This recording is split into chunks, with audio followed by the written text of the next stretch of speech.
Hi friends, എല്ലാവർക്കും ശ്രീസ് PSC വേൾഡിലേക്ക് സ്വാഗതം. നമ്മൾ തിരുവിതാംകൂർ രാജവംശം ഇന്നലെ മാർത്താണ്ഡവർമ്മ പഠിച്ചു കഴിഞ്ഞു അല്ലേ. അപ്പോൾ ഇന്ന് നമുക്ക് പഠിക്കാനുള്ളത് കാർത്തിക തിരുനാൾ രാമവർമ്മയാണ്. പഠിച്ചാലോ? അദ്ദേഹത്തിൻ്റെ കാലഘട്ടം 1758 മുതൽ 1798 വരെയാണ്. ധർമ്മരാജ, കിഴവൻ രാജ എന്നീ പേരുകളിൽ അറിയപ്പെട്ട തിരുവിതാംകൂർ രാജാവാണ് കാർത്തിക തിരുനാൾ.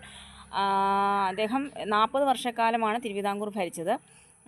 അതുപോലെ തന്നെ കുലശേഖര മണ്ഡപം പണിത തിരുവിതാംകൂർ മഹാരാജാവാണ്. രണ്ടാം തൃപ്പടിദാനം 1766 രണ്ടാം തൃപ്പടിദാനം നടത്തിയ തിരുവിതാംകൂർ മഹാരാജാവും ഇദ്ദേഹമായിരുന്നു.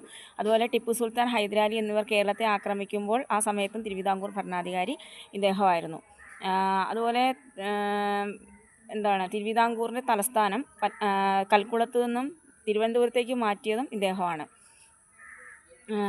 അതുപോലെ ഭരതമുനിയുടെ നാട്യശാസ്ത്രത്തെ ആധാരമാക്കിക്കൊണ്ട് അദ്ദേഹം രചിച്ച ആട്ടക്കഥയാണ് ബാലരാമഭരതം എന്ന് പറയുന്നത്. അപ്പോൾ ആട്ടക്കഥകൾ രചിച്ച തിരുവിതാംകൂർ മഹാരാജാവായിരുന്നു കാർത്തിക തിരുനാൾ രാമവർമ്മ എന്ന് പറയുന്നത്. അതുപോലെ ഇദ്ദേഹത്തിൻ്റെ മുഖ്യമന്ത്രിമാരാണ് അയ്യപ്പൻ മാർത്താണ്ഡൻ പിള്ള, അതുപോലെ രാജാ കേശവദാസ്.